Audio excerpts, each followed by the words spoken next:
President Donald Trump is coming out swinging for his embattled FIFA ally, Gianni Infantino, as the soccer chief finds himself facing a growing revolt from some of the biggest power brokers in world football.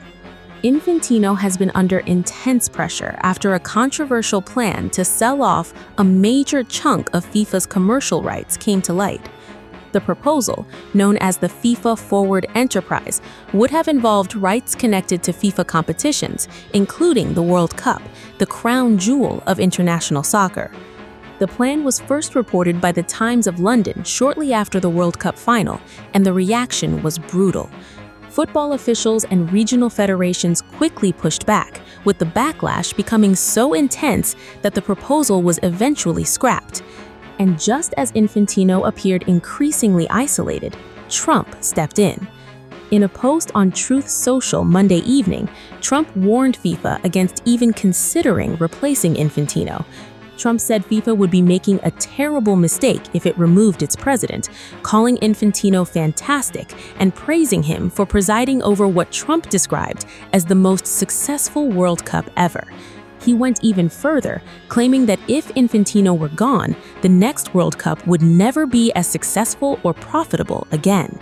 The extraordinary show of support comes despite Infantino facing mounting criticism from inside the soccer establishment, and it raises fresh questions about just how close the relationship between the two men has become.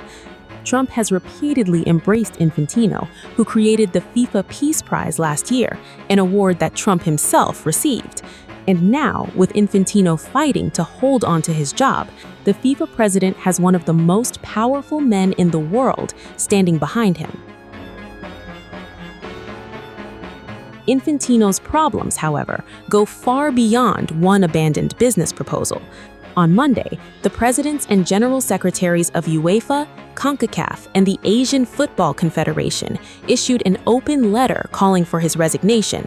The message was blunt, arguing that leadership in football is supposed to be a duty of service, not a way to hold on to power. The revolt began when UEFA threatened to withdraw European teams from FIFA competitions over the controversy. CONCACAF later joined the opposition, while Asian football officials said they stood with their counterparts. Even Britain's new Prime Minister, Andy Burnham, has publicly criticized Infantino. Yet, despite the pressure, Infantino is still fighting back. FIFA has accused some critics of carrying out what it called a concerted and ongoing effort to undermine FIFA and its president. And then came another blow, this time much more personal. The Daily Telegraph reported that Infantino allegedly had an affair with a junior employee during his time as UEFA General Secretary. The newspaper also reported that the woman received a six-figure payment when she left the organization. Infantino is married, making the allegation another source of scrutiny as he battles to keep his position. And there is also a very large financial incentive at stake. As reported by the Times, Infantino currently earns around $6 million a year as FIFA president, while the role has given him access to private jets, celebrities, and some of the world's most powerful political figures. According to reports, his proposed FIFA Forward Enterprise could have pushed his compensation as high as $30 million. For now, that plan is dead.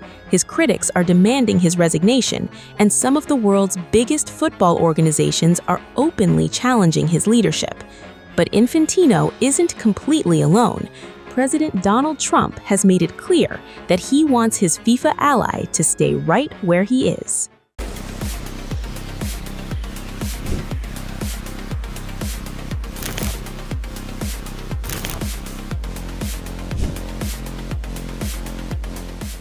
FIFA has dramatically backed away from a plan to sell part of its World Cup business after a fierce global backlash exposed deep divisions inside football's governing body. FIFA had aimed to raise up to $4.2 billion by selling around 20% of a new commercial entity, valuing it at $20 billion. FIFA President Gianni Infantino confirmed the project would not proceed. Speaking to Sky News, he said the proposal had created divisions that were no longer in the interests of football. Infantino told Sky News that FIFA's purpose was to unite and improve the game, and said he would now try to bring all parties back together to continue growing football, especially in countries that need support most.